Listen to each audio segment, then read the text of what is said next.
안녕하세요. 책 한민국입니다. 오늘 소개할 책은 참 괜찮은 태도. 지은이는 박지현, 출판사는 메이븐입니다. 책값은 16,800원, 310쪽. 초판 1쇄 발행은 2022년 9월 30일입니다. 지은이 소개를 읽겠습니다. 박지현, 다큐멘터리 디렉터. 2007년 KBS 다큐멘터리 3일의 VJ, 즉 비디오 저널리스트로 출발해 현재 TVN 유퀴즈 온 더 블럭의 다큐멘터리 디렉터로 일해오고 있다. 15년 넘게 카메라를 들고 국내외 곳곳을 누비면서 노숙자부터 대통령까지 안 만나본 사람이 없을 정도로 길 위에서 수많은 사람들을 만났다.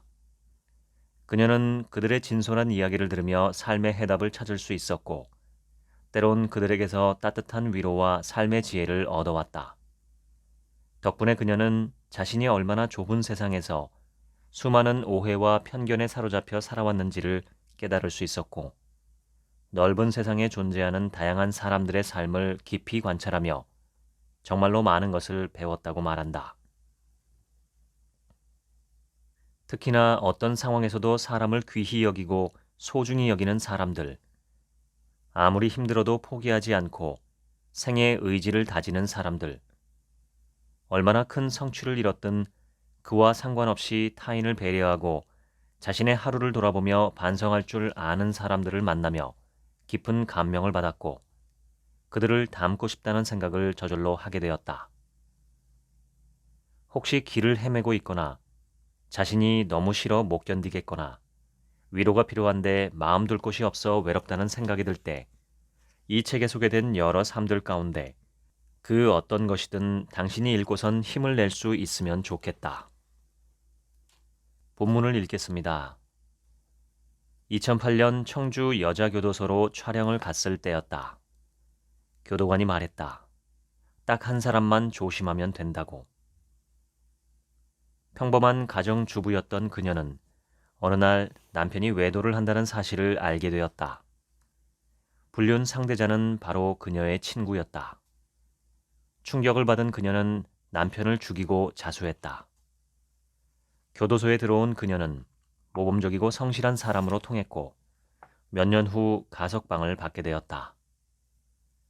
하지만 자유를 얻은 첫날 그녀는 남편의 외도 상대였던 친구를 죽이고 다시 자수했다.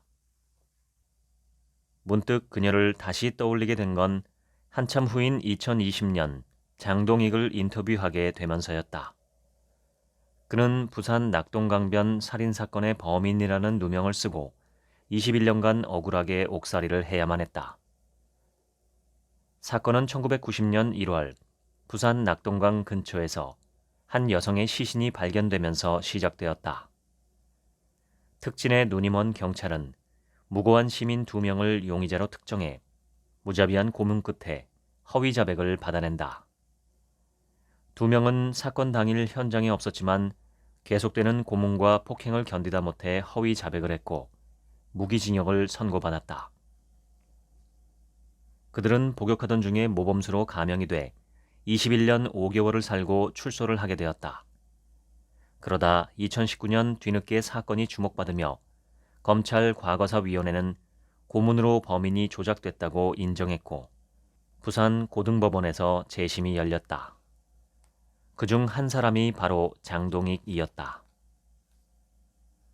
살인 누명을 쓰고 20년 넘게 감옥살이를 한 사람의 마음을 어떻게 짐작할 수 있을까? 눈에 넣어도 아프지 않을 어린 딸은 어느덧 커서 어른이 되었고 멋진 아빠가 되기를 꿈꾸었던 33세 그는 어느덧 50대가 되었다. 어머니와 아버지는 그가 무죄 판결을 받는 것을 보지 못하고 세상을 떠났다. 왜 하필 나일까? 라는 생각을 수천 번도 더했다는 그는 재심이 결정되었을 때 그런 생각을 했다고 한다. 용서해야겠다. 마음속에 품고 있어봐야 나 자신이 힘드니까 놔야겠다. 내가 처음 그를 봤을 때 몇 분 동안 말을 잇지 못했던 건 그의 평온한 표정 때문이었다. 나는 아무 잘못이 없다고, 억울하다고, 내 과거를 망가뜨린 사람들을 원망해봐야 이미 지나간 시간은 돌아오지 않는다. 진정한 용서는 나를 괴롭힌 사람을 위하는 게 절대 아니다. 그 사람이 저지른 짓에 면죄부를 주는 것도 아니다. 그저 장동익의 말처럼 마음속에 품고 있어봐야 나 자신이 힘드니까 나를 위해 용서를 선택하는 것이다. 그래서 현명한 사람은 용서를 하되 잊지 않는다고 했다. 그럼에도 도저히 용서할 수 없을 것 같은 일을 겪는다면 나는 과연 그처럼 용서를 택할 수 있을까? 자신이 없다. 하지만 청주 여자교도소의 그녀처럼 복수로 모든 것을 태워버리고 나를 파괴하고 싶지는 않다. 그렇게 텅 비어있는 얼굴로 내 생을 마무리하기를 원하지 않는다. 3일 동안 경복궁에 오가는 사람들을 촬영하고 있을 때였다. 오래전부터 한복을 입고 경복궁을 거닐어 보고 싶었다던 한 자매를 만났다. 한복까지 입으니 시간여행을 해서 진짜로 조선시대에 와 있는 듯한 기분이 든다는 말에 내가 물었다. 만약에 길거리를 걷다가 그 시대의 또래를 만난다면 그들이 어떤 말을 해줄 것 같아요? 잠시 후 언니가 먼저 이렇게 말했다. 잘하고 있다고요. 그러더니 울컥했는지 눈물을 흘렸다. 그때의 기억을 다시 떠올리게 된 건 한참 뒤 인형병원을 취재할 때였다. 다 해진 낡은 인형을 수선해주는 곳이었는데 마침 어릴 때부터 함께한 햄토리 인형을 수선하러 온 대학생을 만나게 되었다. 그녀에게 물었다. 햄토리가 어떤 말을 해주었나요? 그녀는 말을 바로 잊지 못하고 눈물을 애써 참는 듯 고개를 돌렸다. 잠시 후 그녀는 호흡을 고르며 말했다. 그냥 힘내라고. 같이 있을 테니까. 우리는 늘 남의 시선이나 감정, 생각에 온 감각을 곤두세우고 살아간다. 남들에게 인정받고 싶고 사랑받고 싶기 때문이다. 하지만 그 마음이 지나치면 남들의 말과 판단에 온통 신경이 쏠려 정작 자신의 감정과 생각들은 대수롭지 않게 넘겨버리게 된다. 왜 남들에게는 잘하고 있어, 힘내 라는 말을 잘 하면서 정작 나 자신에게는 그 말을 못 해주는 걸까? 지금 남들에게 가장 듣고 싶은 말을 나 자신에게 해주는 것도 방법이다. 잘하고 있다고. 어떻게든 될 테니까 걱정하지 말라고 스스로에게 말해주는 것이다. 일본의 소설가 마루야마 겐지는 어떤 상황에 처하든 최후의 최후까지 스스로의 힘으로 헤쳐나가려 발버둥 치는 자야말로 진짜 살아있는 자라고 말했다. 그리고 한없이 나약하고 일평생 엄살만 부리다가 죽는 사람을 사이비 산자라고 했다. 2008년도 서울에서 가장 많은 사람들이 헌혈을 했다는 구로 헌혈의 집을 취재하게 되었다. PD가 나에게 물었다. 왜 압구정이나 홍대가 아닌 구로 헌혈의 집에서 사람들이 가장 많이 헌혈한 걸까? 잘 모르겠네요. 그런데 헌혈을 하고 나가면서 좋은 일을 하고 나니 기분이 참 좋다고 하셨어요. 다정한 것이 살아남는다라는 책을 쓴 브라이언 헤어 교수는 말한다. 우리는 대부분 고통받는 아이를 보게 되면 마음이 아프다. 배우자와 사별한 동료에게는 위로를 전하려 하며 투병하는 친척에게는 돌봄의 손길을 주고 싶어 한다. 우리는 모두 한때 낯선 사람이었던 사람들과 친구가 된 적이 있다. 우리에게는 연민과 공감 능력이 있으며 집단 내 타인에게 친절을 베푸는 능력은 우리 종 고유의 특성이다. 브라이언 헤어 교수는 더 나아가 이렇게 주장한다. 인류는 다정했기에 이제껏 살아남을 수 있었다고. 강한 자만이 살아남을 수 있고 약해지면 도태되는 적자 생존의 원리가 자연의 이치이고 인간이 사는 사회도 이와 다르지 않다고 배워온 나에게 그의 말은 굉장히 신선하게 다가왔다. 우리는 집단 내 타인을 위해서 기꺼이 돌봄을 제공하고 유대를 맺으며 심지어 자신을 희생하기도 한다. 현대인의 삶은 이 능력이 주도한다고 볼 수 있다. 우리는 모르는 사람들에 둘러싸여 살아가지만 그들을 그냥 참고 견뎌주는 정도가 아니라 적극적으로 서로를 돕는다. 브라이언 헤어 교수의 말이다. 고백하건대 나는 다큐 3위를 하기 전에는 적자생존이라는 논리에 길들여져 가고 있었다.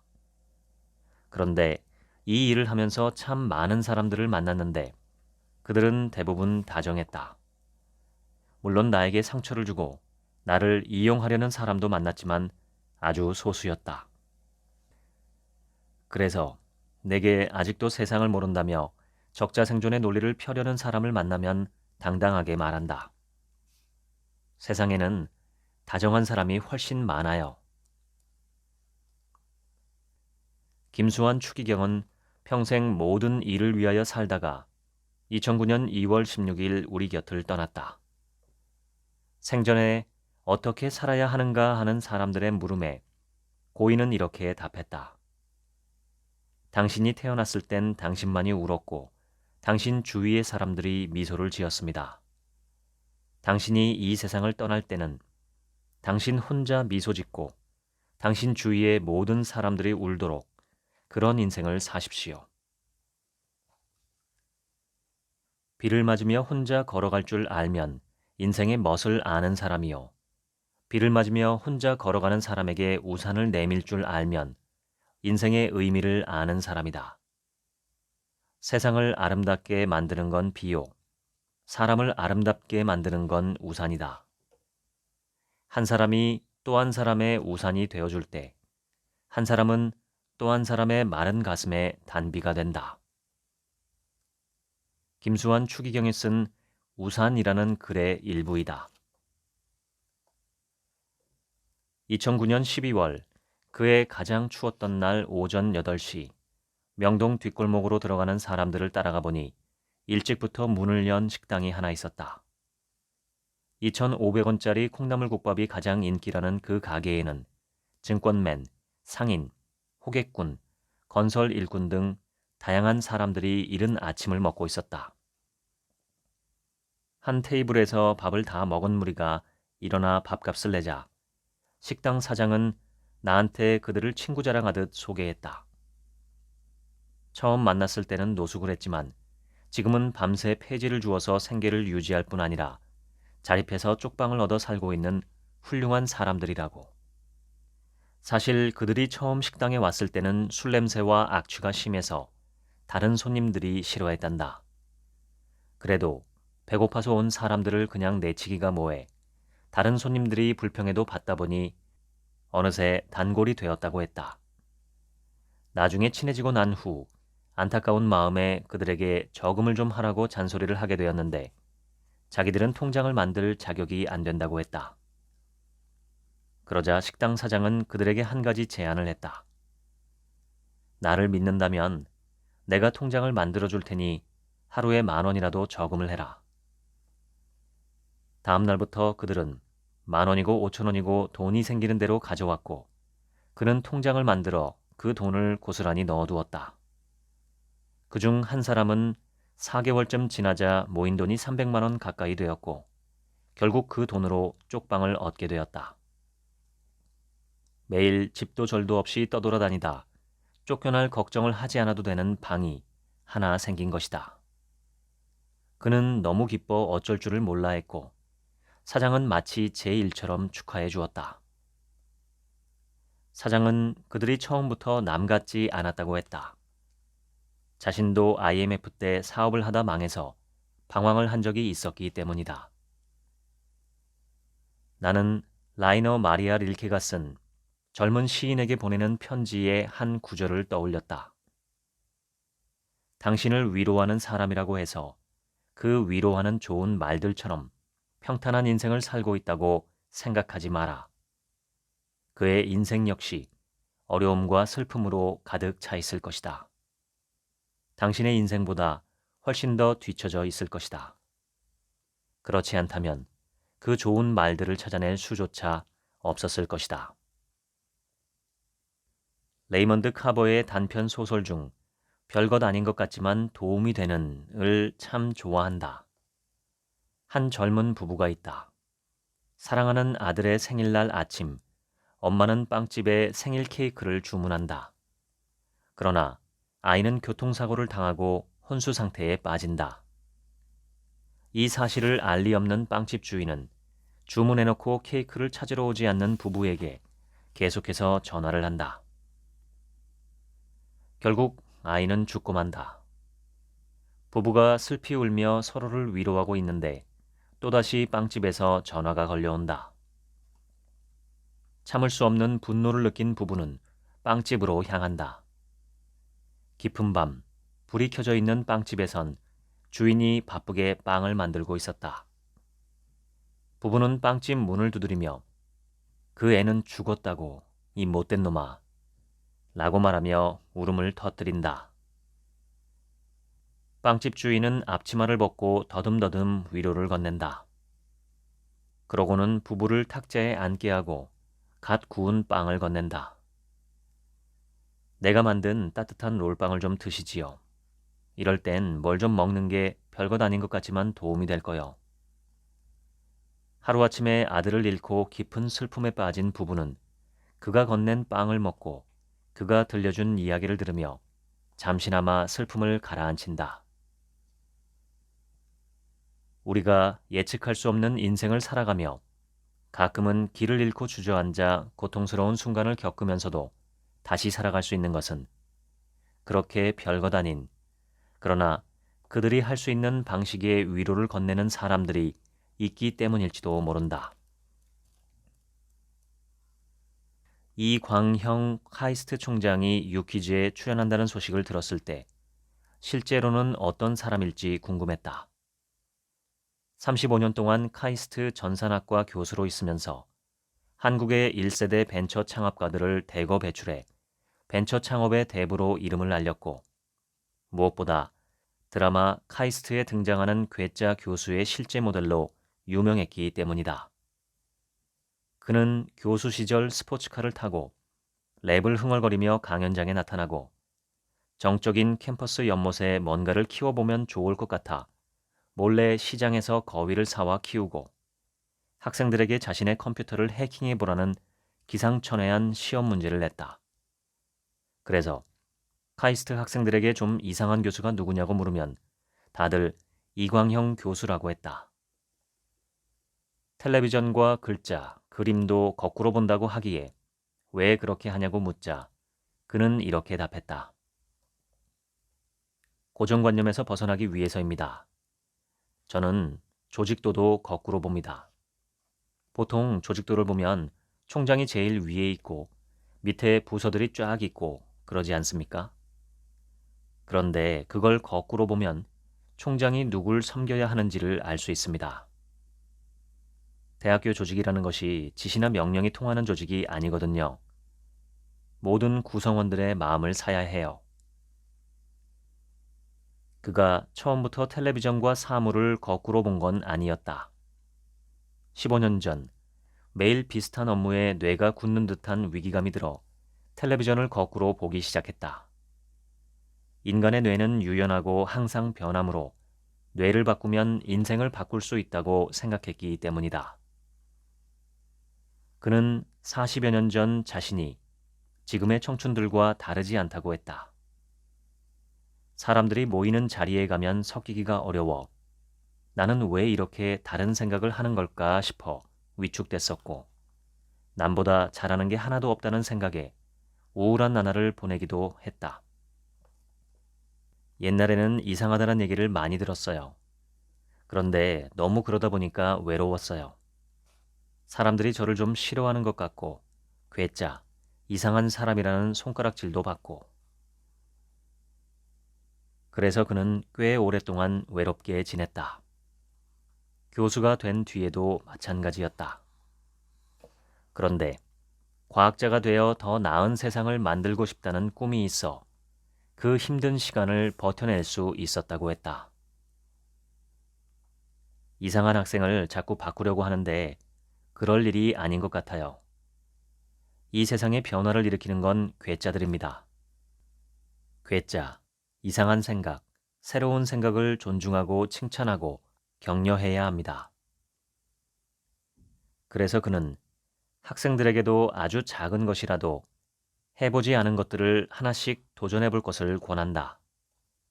지식보다 중요한 것은 상상력이고 일상에서 늘 새로운 상상을 하며 작은 시도들을 이어나갈 때 결국 머릿속 상상이 실제 현실로 구현될 수 있기 때문이다. 그리고 남과 비교하려고 하지 말고 자신의 꿈을 찾으라고 얘기한다. 꿈을 가지고 있으면 가슴이 설레고 저절로 최선을 다하게 된다. 좌절을 해도 포기하지 않을 수 있고 포기하지 않으면 결국 무언가를 이루게 된다. 그래서 그는 올해 카이스트 입학식에서도 이렇게 말했다.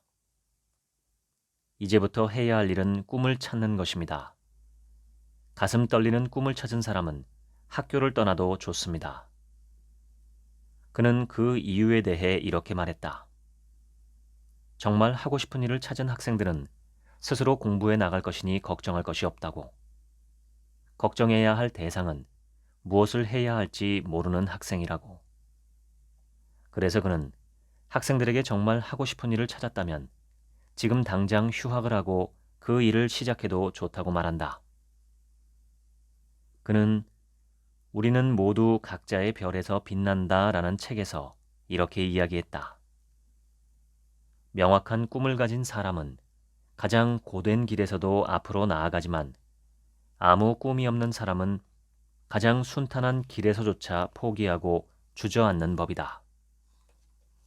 빅터 프랭클은 나치 강제 수용소에서의 경험을 적은 죽음의 수용소에서 라는 책에서 이렇게 말했다. 나는 살아있는 인간 실험실이자 시험장이었던 강제 수용소에서 어떤 사람들이 성자처럼 행동할 때 또 다른 사람들은 돼지처럼 행동하는 것을 보았다. 사람은 내면에 두 개의 잠재력을 모두 가지고 있는데 그중 어떤 것을 취하느냐 하는 문제는 본인의 의지에 달려 있다. 첫 번째 후회, 사랑하는 사람에게 고맙다는 말을 많이 했더라면. 두 번째 후회, 진짜 하고 싶은 일을 했더라면. 세 번째 후회, 조금만 더 겸손했더라면. 네 번째 후회, 친절을 베풀었더라면. 다섯 번째 후회, 나쁜 짓을 하지 않았더라면. 여섯 번째 후회, 꿈을 꾸고 그 꿈을 이루려고 노력했더라면. 일곱 번째 후회, 감정에 휘둘리지 않았더라면. 여덟 번째 후회, 만나고 싶은 사람을 만났더라면.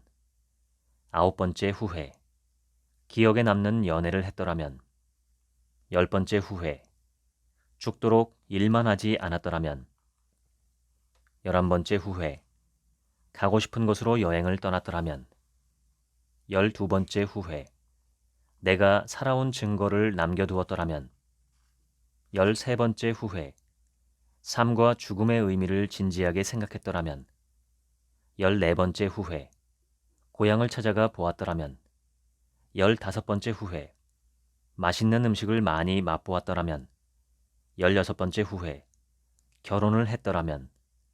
17번째 후회, 자식이 있었더라면. 18번째 후회, 자식을 혼인시켰더라면. 19번째 후회, 유산을 미리 염두에 두었더라면.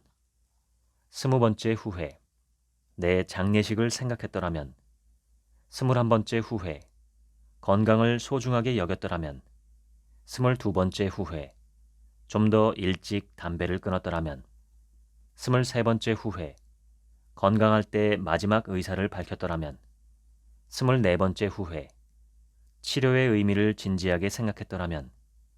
25번째 후회, 신의 가르침을 알았더라면.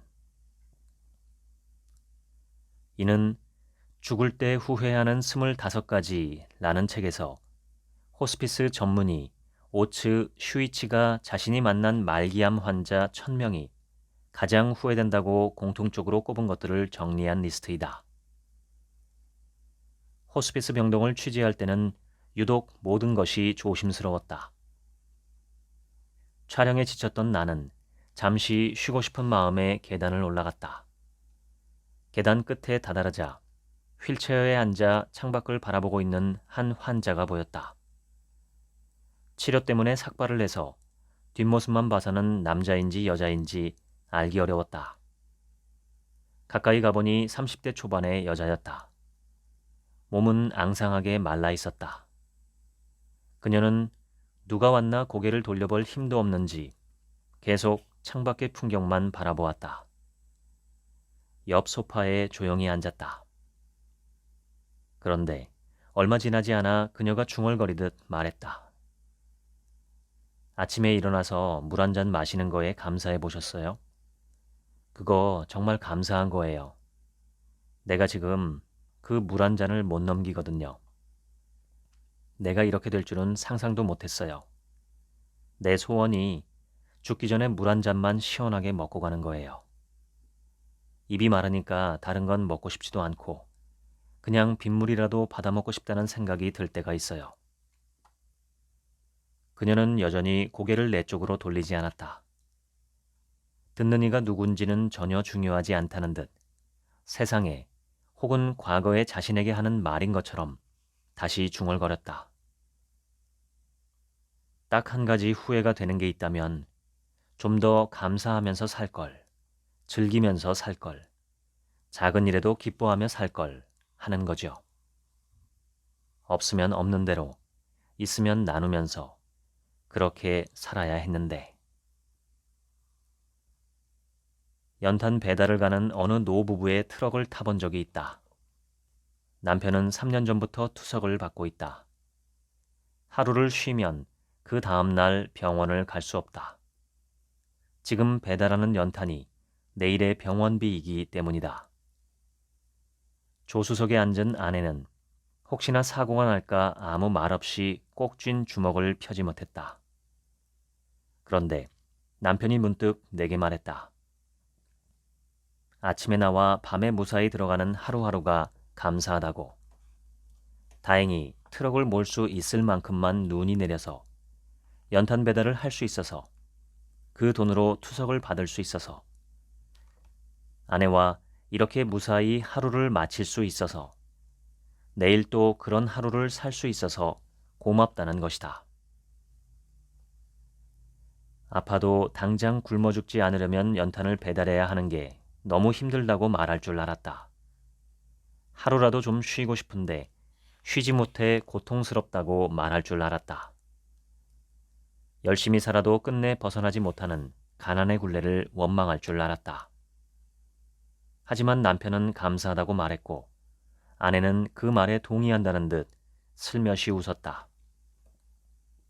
문득 2015년 우리 곁을 떠난 신경의학자이자 작가 올리버 섹스가 죽음을 눈앞에 두고 집필한 고맙습니다의 한 구절이 떠올랐다.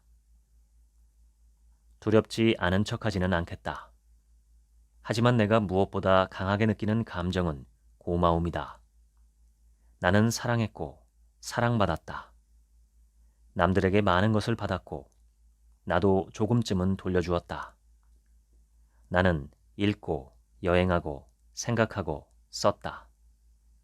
세상과의 교제를 즐겼다. 특히 작가들과 독자들과의 특별한 교제를 즐겼다. 무엇보다 나는 이 아름다운 행성에서 지각 있는 존재이자 생각하는 동물로 살았다. 그것은 그 자체만으로도 엄청난 특권이자 모험이었다. 그는 어떤 편견이나 경계가 없이 열려있는 사람이었다. 평생 동성애자라는 이유로 수많은 지탄과 비난을 받아야 했고 어머니로부터는 혐오스러운 것, 너는 태어나지 말아야 했어 라는 말까지 들었지만 그는 그 누구도 원망하지 않았다. 동성애자라는 이유로 수많은 비난에 직면했을 때 그가 괴롭지 않았을 리 없다. 실제로 어머니로부터 받은 상처로 인해 아주 오랫동안 죄책감에 시달렸다는 고백을 한 적도 있다. 하지만 그는 자신이 이 세상에 존재하는 이유가 있을 것이라 생각했고 마음의 병을 앓는 환자들도 마찬가지일 거라고 생각했다. 그래서 그는 그 어떤 사람이라도 편견 없이 보려 애썼다. 내게는 흥미롭지 않은 환자, 가치 없는 환자가 없습니다. 그들은 도처에 생생하고 또렷이 존재합니다. 뭔가 새로운 것을 가르쳐주지 않는 환자, 나도 모르던 내 감정을 일깨우고 새로운 흐름의 사고를 불러일으키지 않는 환자는 지금껏 만나보지 못했습니다. 통영에서 배를 타고 14km를 더 가야 만날 수 있는 작은 섬, 용호도. 촬영 당시인 2012년도에 이미 10집 중 2집은 빈집이었고 섬 주민 평균 연령이 70세가 넘는 황혼의 섬이었다. 사람이 적은 탓에 섬은 가게 하나 없이 단출했다. 마음이 심란했다.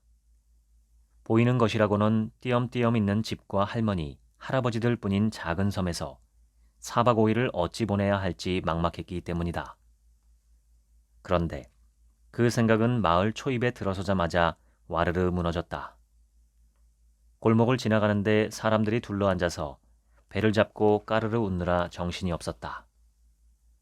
뭐가 그리 웃긴지 봤더니 한 명이 마늘을 까다가 장난삼아 코에 넣었는데 그 모습이 너무 재미있다고 웃고 있는 거였다. 처음에는 당황스러웠지만 마늘이 한 할아버지 코에 쏙 들어가는 걸 보고 있으려니 나도 모르게 웃음이 터졌다. 나중에는 다들 마늘을 하나씩 코에 낀 채 노래를 불렀다. 그게 내가 만난 용호도의 첫인상이었다. 잠시 후 어느 집을 지나가는데 마을 사람들이 모여서 뭔가에 집중하고 있었다. 궁금해 들어가 봤더니 한 할머니가 앞에 앉아 있는 할아버지의 눈썹을 수치로 그리고 있었다. 어제 할아버지가 호스 연결 작업을 하던 중 라이터를 켜다가 실수로 눈썹을 홀랑 다 태워버렸단다. 눈썹이 없는 모습이 우스워서 다 같이 모여 수치로 눈썹을 만들어주고 있는 것이었다. 그런데 생각만큼 잘 그려지지 않자 할머니는 더 힘을 주어 숯을 문질렀고 할아버지는 안 되겠다 싶었는지 나에게 말했다. 아가씨, 머리카락 좀 잘라줘봐. 내 눈썹에 좀 붙이게. 그 말에 그들은 또 빵 터져서 배를 잡고 웃었다. 뻥튀기를 먹으며 그들을 보는데 정말 아무 걱정이 없어 보였다. 하지만 막상 인터뷰에 들어가자 걱정이 없는 게 아니었다. 특히나 사라, 셀마, 매미 등 거대한 태풍이 올 때마다 참 욕봤다면서 고개를 절레절레 저었다. 큰 태풍이 오면 배가 있는 사람들은 섬 밖으로 피난을 나가고 가난한 탓에 배가 없는 사람들은 집안 문을 꽁꽁 걸어 잠그고는 파도와 바람이 제발 조용히 지나가기를 바라며 마냥 울었다고 한다. 한 할머니는 몹쓸 파도 때문에 배에 타고 있던 남편이 하늘나라에 먼저 가버렸다며 바다가 잔잔해 보여도 저만큼 무서운 게 없다고 했다. 생각이 깊어지는 찰나였다. 마을 사람들의 눈이 한 곳에 집중되는 게 보였다. 옆에서 조연출을 맡은 동료가 촬영을 지원해주고 있었는데 그의 찢어진 청바지에 꽂힌 것이었다. 섬마을의 애환을 털어놓던 그들의 표정은 순식간에 확 바뀌었다. 한 할머니는 섬이라 햇볕이 강한데 찢어진 청바지 사이로 무릎이 탈까 걱정된다고 했다. 그러자 옆에 있던 다른 할머니가 얼른 집 안으로 들어가더니 바늘과 실을 가지고 나왔다. 이미 자신의 운명을 예감한 듯 조연출은 순순히 무릎을 내어주었고 어제 눈썹을 태워먹은 할아버지가 대표로 바늘을 잡고는 찢어진 청바지를 야무지게 꿰맸다. 할아버지가 청바지를 다 꿰매자 보고 있던 사람들이 이제 더 이상 무릎 탈 걱정은 안 해도 된다며 박수를 쳤다. 그렇게 별일이 아닌데도 다 같이 즐거워하는 그들을 보고 있자니 나까지 덩달아 행복해졌다. 잠시 뒤 집을 나와 항구 쪽으로 걸어가는데 할머니 셋이 나란히 앉아 뭔가를 보고 있었다. 이번엔 또 무슨 일일까 싶어 가까이 가보니 항해 정박한 큰 화물선에서 선원들이 정비하는 모습을 구경하는 중이었다. 할머니들은 한참 동안 배에서 누가 움직이는지, 누가 또 뭐를 수리하는지 꼼꼼히 챙겨봤다. 하지만 나는 도저히 재미있는 포인트가 뭔지 알 수가 없어서 물었다. 뭐가 그렇게 재미있으신 거예요? 계속 저 배를 지켜보고 계시는 것 같은데. 그러자 한 할머니가 말했다. 작은 여객선만 보다가 가끔 저렇게 큰 화물선이 들어오면 그렇게 신이 난단다. 섬에는 하루에 2번 여객선이 오는데 그 시간에 맞춰 나와 배에서 누가 내리는지 무엇을 들고 오는지 구경하고 사람을 내려주고 배가 떠나는 모습도 끝까지 지켜본다고 했다. 매일 봐도 하나도 질리지 않고 마냥 재미있단다. 그렇게 늘 오는 여객선을 보는 것도 즐거운데 가끔 저렇게 큰 배가 들어오면 얼마나 재미있겠냐고도 했다. 그러고는 다시 화물선으로 눈을 돌려 마치 큰 쇼를 보는 것처럼 즐겁게 관람했다. 그때 알았다. 아, 할머니들에게는 항구가 극장이고 배들이 영화구나. 저런 화물선은 보기 드문 블록버스터였구나. 섬 사람들을 따라 4박 5일 동안 참 많이 웃었던 섬. 나는 그 섬에서 웃고 사는 게 그리 어려운 일이 아님을 배웠다. 별일 없어도 매일 사소하고 작은 일에도 웃을 줄 아는 용호도 할머니 할아버지들은 분명 오늘도 서로 소소한 장난을 치며 웃고 있을 것이다. 이 몸뚱아리 하나를 처리하기 위해 소중한 나무들을 베지 말라. 내가 죽으면 강원도 오두막 앞에 내가 늘 좌선하던 커다란 넓적 바위가 있으니 남아있는 땔감을 가져다가 그 위에 얹어놓고 화장해달라. 수인은 절대 만들지 말고 내가 입던 옷을 입혀서 태워달라. 그리고 타고 남은 재는 봄마다 나에게 아름다운 꽃 공양을 바치던 오두막들의 철쭉나무 아래에 뿌려달라. 그것이 내가 꽃에게 보답하는 길이다. 어떤 거창한 의식도 하지 말고 세상에 떠들썩하게 알리지 말라. 류시와 시인이 홈페이지를 통해 전한 법정 스님의 유언이다. 그에 따르면 법정 스님은 절대로 다비식도 하지 말라고 했단다. 하지만 스님이 병석에 누워있을 때 많은 사람들이 스님을 설득했고 그래서 스님이 출가한 전남 순천의 송광사에서 불교 예법에 따라 다비식을 치르기로 했다. 그로부터 8년 뒤 공개된 바에 따르면 스님은 임종계, 즉 고승들이 입적할 때 수행을 통해 얻은 깨달음을 후인들에게 전하는 마지막 말이나 글을 남겨달라는 제자의 말에 이렇게 답했다고 한다. 분별하지 말라. 내가 살아온 것이 그것이니라. 간다. 봐라. 2010년 3월 13일 송광사에서는 스님의 말처럼 마지막 모습을 지켜보려는 수많은 사람들이 모인 가운데 소박하고 조촐한 다비식이 거행되었다. 법정 스님은 살아생전 최인호 작가와의 대담에서도 늙음이나 죽음은 결코 두려워할 게 아니라며 이렇게 말했다.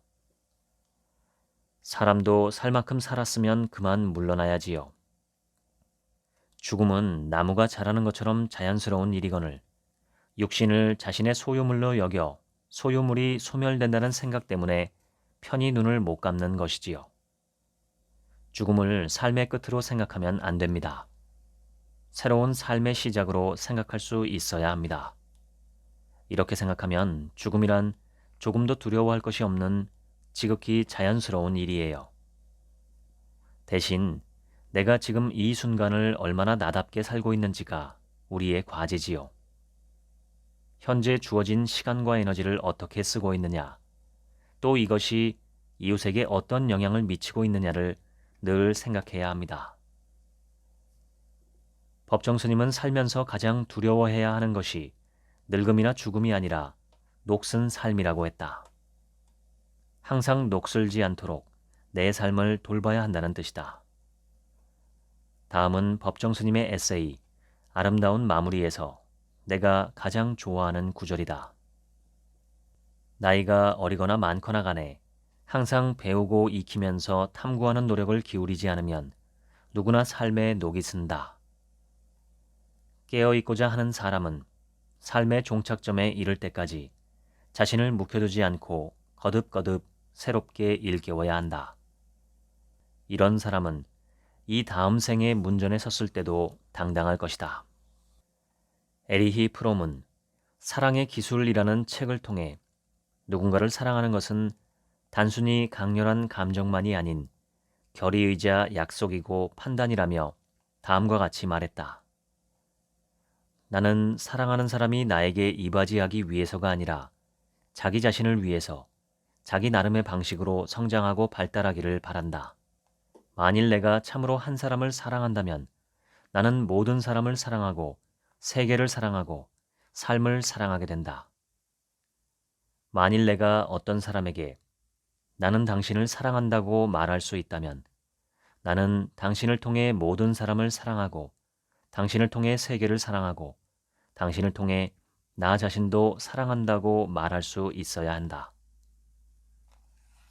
서울특별시 어린이병원 물리치료실. 한 아이가 매트 위에 엎드려 누워 있다가 고개를 드는 것으로 시작해 상반신을 뒤로 젖히는 동작을 연습 중이다. 한 번, 두 번, 10번. 땀을 흘리며 애써보지만 마음처럼 쉽지가 않다. 아이는 11살인데 근육병을 앓고 있다. 팔과 다리 등의 근력이 저하되어 물건을 들거나 걷는 것이 어려워지고 결국 보행장애를 겪게 되는 병이다. 유전으로 인해 발생하는 희귀병이고 완치 확률도 매우 낮지만 그렇다고 포기할 수는 없는 노릇. 한번 일어나려고 해도 다양한 기구의 도움을 받아야 한다. 혼자 일어날 수 없어 치료사의 도움까지 받아 겨우 나와 눈을 마주치며 대화를 할 수 있게 된 아이가 말했다. 장애에 대해 처음엔 불편하고 이상한 것이라고 생각했는데 지금은 이만한 것만으로도 감사하다고 긍정적으로 생각하게 됐어요. 언젠가 나을 거라고 생각해요. 물리치료실에서는 선천적 장애로 아주 간단한 행동도 어려워하는 아이들이 다양한 치료를 받고 있었다. 무릎을 펴고 고개를 드는 일상적인 동작에도 고통스러워하는 아이들. 어떤 아이는 헉헉대며 구슬땀을 흘리고 있었고 어떤 아이는 뭐가 잘 안 되는지 짜증을 내고 있었고 어떤 아이는 머리를 쥐어뜯으며 괴로워하다가 다시 동작을 연습하고 있었다. 치료사들은 아이들의 고통을 고스란히 지켜보면서도 연신 다시를 외쳤다. 지금 당장 마음 아픈 건 아주 일시적인 거예요. 아이의 앞으로의 인생을 생각하면 힘들더라도 계속 동작을 반복하고 연습할 수 있게 해줘야 해요. 엄격하게 이끌어줘야 한다는 거죠. 아이가 아파한다고 마음 약해져서 치료를 안 해도 된다고 하면 그 아이는 결국 혼자 일어나지도 걷지도 못하게 될 테니까요. 후암동 삼광초등학교 후문 앞에는 40년을 이어온 문방구가 있었다. 젊은 시절 시작한 문방구에서 남편과 아내는 매일같이 아이들을 맞이했다. 그 중에는 주머니 사정으로 군것질거리를 쳐다만 보는 아이도 전학 온 지 얼마 안 돼 친구가 없는 아이도 있었다. 부부는 그런 아이들이 손주처럼 느껴져 왕따를 당해 울먹이는 아이는 말없이 안아주었고 점심으로 밥에 김치찌개를 먹고 있는데 쪼르르 와서는 자기도 달라는 아이에게는 기꺼이 숟가락을 내주었다. 그렇게 후암동의 한 초등학교 앞을 묵묵히 지켜오다 보니 어느새 남편은 할아버지가 아내는 할머니가 되었다. 그런데 어느 날 할아버지가 심장마비로 죽고 할머니는 혼자가 되었다. 할머니는 슬픔에 잠겨 이제 그만 가게 문을 닫을까 고민했지만 아이들이 삐뚤빼뚤 남긴 쪽지들을 보고 마음을 잡았다. 할머니, 너무 힘들어하지 마시고 언제나 힘내세요. 할머니, 제가 문방구 많이 올게요. 슬퍼하지 마시고 힘내세요. 할아버지가 돌아가셨을 당시 아이들은 모두 오늘은 문방구를 쉽니다 라는 표지판을 보고 깜짝 놀랐다고 했다. 처음엔 잠깐 자리를 비운 줄 알았는데 계속 없으니까 슬펐고 다시 볼 수 없다고 생각하니 마음이 아팠다고 했다. 모두 할아버지와의 자잘한 추억을 하나씩은 가지고 있었기 때문이다. 한 아이는 자기가 뭘 떨어뜨렸는데 할아버지가 주워주었다고 했고, 다른 아이는 감기에 걸렸을 때 할아버지가 진심으로 걱정해줬다고 했다. 할아버지가 뛰다가 넘어진 자신을 일으켜서 밴드를 붙여줬다는 아이도 있었다. 어떤 아이에게는 난생 처음 겪은 아는 사람의 죽음일 터라 과연 그것을 어떻게 받아들이고 있을지 궁금했다. 그래서 아이들에게 어려울지도 모를 질문을 던져보았다. 죽음이 어떤 의미로 느껴져요? 이 세상 일을 다 한 거요. 자기가 할 일을 다 한 거요. 할아버지는 그 할 몫을 다 하고 떠나셨을까요? 네, 충분히 다 하셨어요. 지금까지 참 괜찮은 태도 소개해드렸습니다. 지금부터는 제 얘기입니다. 삶에서 참 괜찮은 태도라고 할 만한 태도는 어떤 것들이 있을까요? 이 책에 나온 것 중에서 나열하자면 감사한 마음, 친절한 태도, 이타적인 행동, 용서하는 마음, 긍정적인 마음 또는 웃음입니다. 무엇보다 슬픔과 괴로움과 역경을 대하는 의연한 태도도 빠질 수가 없죠. 슬프고 괴로워도 그 마음을 추스르고 묵묵히 삶을 살아가는 것입니다. 저는 이것이 용기라고 생각합니다. 자신의 꿈을 쫓아 열정적으로 사는 것도 용기이고 하루하루 고물상에서 받는 몇천 원으로 삶을 살아내는 것도 용기입니다. 용감한 사람들은 우리 주위에 꽤 많습니다. 고된 하루를 보내고 이 방송을 들으며 저녁밥을 준비하거나 설거지를 하거나 잠을 청하는 분들도 용기 있는 분들입니다. 죽지 않고 살아있는 것만으로도 용기 있는 행동으로 인정받을 만한 그런 절박한 상황이 인생에는 너무 많습니다. 다시 이 책의 키워드 3가지를 꼽으라면 저는 긍정, 감사, 용기를 꼽겠습니다. 세상의 어떤 역경도 이 3가지로 무장한 사람을 넘어뜨리거나 불행하게 만들지 못합니다. 저는 사람이라면 누구나 긍정과 감사와 용기의 씨앗을 품고 태어난다고 생각합니다. 씨앗은 누구에게나 있습니다. 이렇게 말씀드리는 근거는 지구상의 인류가 근본적으로 한 핏줄이라는 데 있습니다.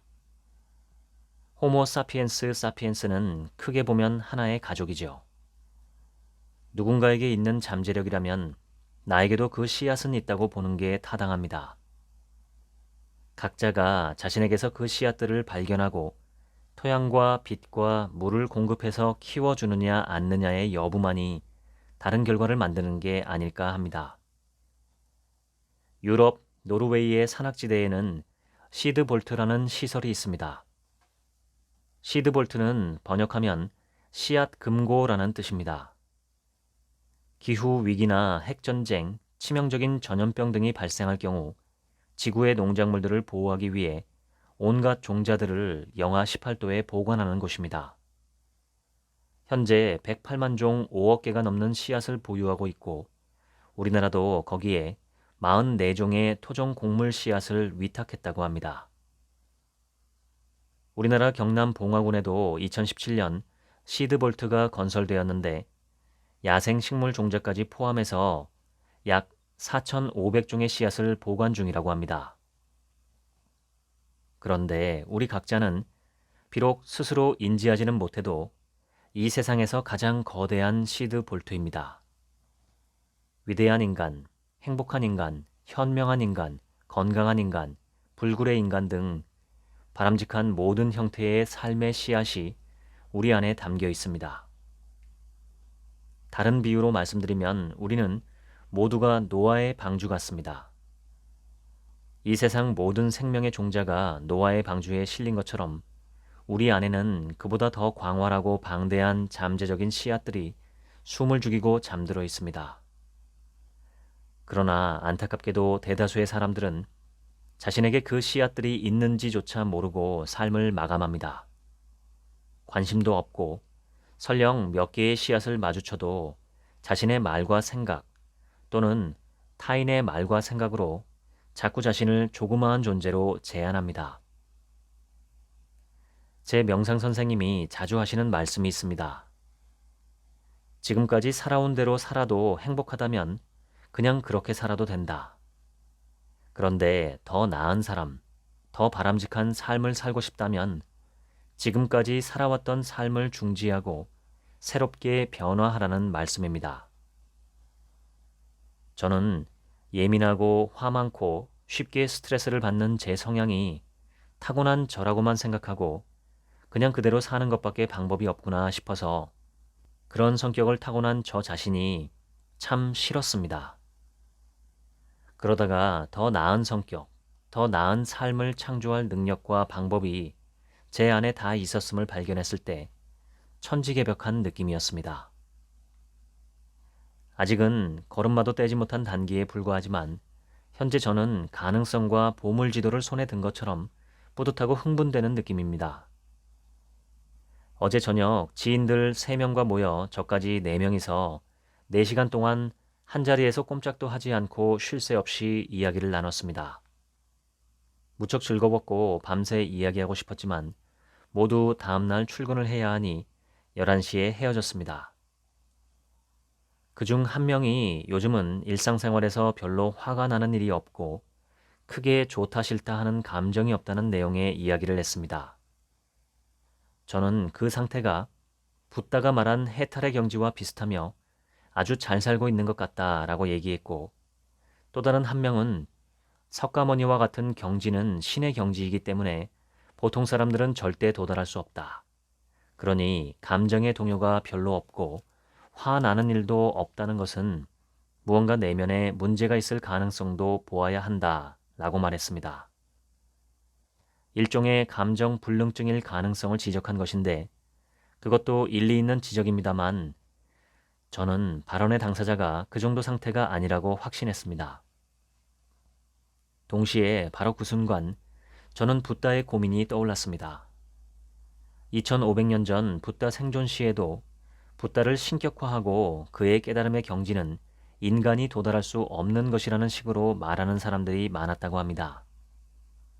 그때 붓다는 자신이 얻은 깨달음은 모든 사람들이 다 얻을 수 있다고 설파했다고 합니다. 다시 말해 누구나 해탈을 할 수 있다는 것입니다. 이것을 믿느냐 믿지 않느냐의 여부는 매우 중요합니다. 저는 붓다라는 현인이 특정한 극소수만 따를 수 있는 가르침이 아니라 지금 살아있는 우리 각자가 스스로 정신세계의 평온과 행복을 얻을 수 있는 방법을 개발했다고 생각합니다. 우리에겐 붓다가 한 일이면 나도 할 수 있다는 믿음이 필요한 것입니다. 그런 믿음이 있을 때 우리는 새롭게 변화할 힘을 얻습니다. 우리 내부에서 스스로 우러나는 힘이죠. 그만큼 우리 안에는 엄청난 잠재력이 숨어 있고 우리의 의식에 의해서 발견되기만을 기다리고 있습니다. 그냥 살아가려 애쓰는 노력의 반의 반만이라도 나의 내부를 관찰하는 데 기울이면 신세계가 열리기 시작하리라 봅니다. 그러면 더 나은 삶, 더 바람직한 삶을 누릴 수 있지 않을까 저는 생각합니다. 지금까지 책 한 민국의 하루치 생각이었습니다. 감사합니다.